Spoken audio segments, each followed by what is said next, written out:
Hi అండి. ఈ వీడియోలో పైపింగ్ ఎలా కుట్టాలో చూపిస్తున్నాను చూడండి. అది కూడా థ్రెడ్ వాడకుండా. చూసారా ఎంత సన్నగా వస్తుందో. థ్రెడ్ కూడా వేయలేదు చూడండి. ఇలా కుట్టండి, సన్నగా నీట్గా వస్తుంది. నాకు థ్రెడ్ వేసే పైపింగ్ కన్నా థ్రెడ్ వేయకుండా కుట్టేదే నీట్గా అనిపిస్తుంది నాకైతే. థ్రెడ్ వేస్తే లోపలంతా ఖర్చు ఎక్కువ మిగిలిపోతుందండి. థ్రెడ్ పైపింగ్ వేసిన క్లాత్ అంతా లోపల సైడ్ ఎక్కువ మిగులుతుంది. అలా కాకుండా ఇలా కుట్టారంటే లోపల ఎక్కువ క్లాత్ మిగలదు, పైనకి నీట్గా ఉంటుంది, లోపల వైపు కూడా నీట్గా ఉంటుంది.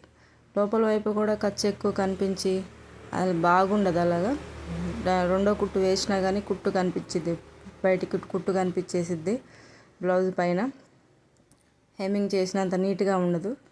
ఇలా కుట్టారంటే నీట్గా వస్తుంది. థ్రెడ్ పైపింగ్ కన్నా కానీ ఇలానే నీట్గా ఉంటుంది. చూడండి ఎంత సన్నగా వచ్చిందో. అంతా బ్లౌజ్ అంతా కూడా ఒకేలా వచ్చింది. వీడియో నచ్చితే సపోర్ట్ చేయండి.